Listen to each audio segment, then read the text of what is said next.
Hello friends. फिर मैं अपनी फ्रेजेस को कंटिन्यू करती हूँ आगे। आज पहला फ्रेज है हमारा noun phrase. Without wasting of time हम अपने फ्रेजेस स्टार्ट कर देते हैं, क्योंकि फ्रेजेस काफ़ी हैं जो हमें वन बाय वन सारे डिफाइन करने हैं and it will take a time. तो फर्स्ट, नाउन फ्रेज। नाउन, जैसे कि आप नाम से ही देख रहे हो कि नाउन, जिस जो वर्ड्स नाउन को मॉडिफाई करेगा वो क्या कहलाएगा? Noun phrase. यहाँ पे क्या होगा?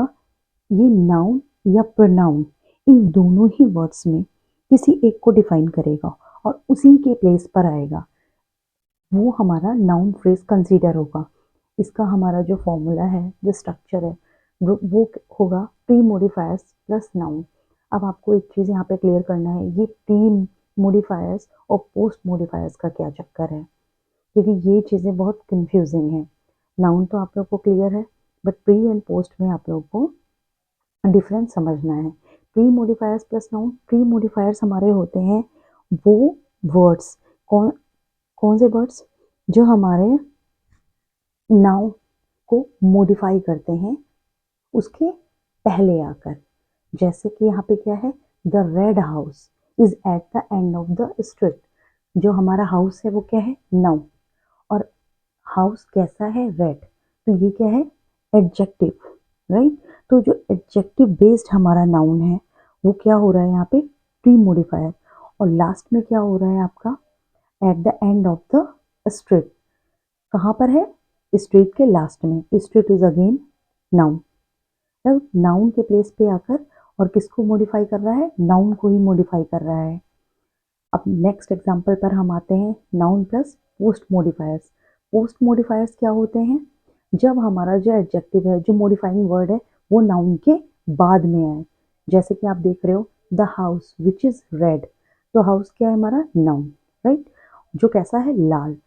यहाँ पे हमारा जो एडजेक्टिव है वो कहाँ पे आ रहा है? हाउस के बाद में। तो ये क्या कहलाएगा? Post modifier. तो then house which is red is at the end of the street. तो ये हमारे होते हैं प्री मॉडिफायर्स और पोस्ट मॉडिफायर्स। सिंपल वर्ड्स में आप इनको कह सकते हो adjective post modifiers noun and adjective post modifiers, sorry, adjective post modifiers noun and adjective pre modifiers noun. अगर आपको इसमें कोई कंफ्यूजन है, कोई डाउट है, तो प्लीज़ आप मुझे कमेंट सेक्शन में मैसेज करके ज़रूर पूछिएगा, क्योंकि मेरा पूरा इंटेंशन यही है कि मैं आपको वन बाय वन अच्छे से चीज़ों को क्लियर कर सकूं। अगर आपको लगता है कि हाँ, कुछ इसमें इम्प्रूवमेंट होना चाहिए या फिर कुछ चीज़ें हैं जो शायद मैं आपको डिफाइन ना कर पा रही हूँ, तो please you can suggest me in my comment section, ताकि मैं उसको और सुधार सकूं और आपको और अच्छे से चीज़ों को क्लियर कर सकूं। क्योंकि अगर हमारा डायरेक्ट इंटरेक्शन होता तो मुझे दिक्कत नहीं थी, बट हम आपसे इस तरीके से चैनल के थ्रू डिफाइन कर रहे हैं, तो जाहिर सी बात है मुझे कुछ इसमें इम्प्रूवमेंट की नहीं रिक्वायरमेंट हो सकती है। तो आई होप ये आपको एग्जाम्पल अच्छे से क्लियर हो गया होगा।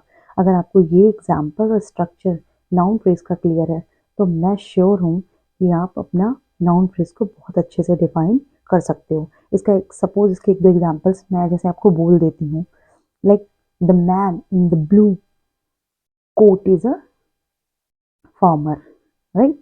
तो जो मैन जिसने ब्लू कोट पहना है, ठीक है, वो कौन है? एक किसान है। तो the man in the blue, in the blue आपका क्या हो रहा है? एडजेक्टिवल मॉडिफायर, जो कि पोस्ट मॉडिफायर का वर्क कर रहा है, क्योंकि वो बाद में आ रहा है। In the same sense, your brother does not like your attitude. यहाँ पे आपका जो योर ब्रदर है वो क्या है? It's again noun, pronoun, right. मैंने बोला था ना, नाउन या प्रोनाउन को जो मॉडिफाई करे वही आपका क्या कहलाता है? Noun phrase. And your attitude, again it's again define, किसको मॉडिफाई कर रहा है? योर एटीट्यूड को। I think that's all for the noun phrase. Thank you.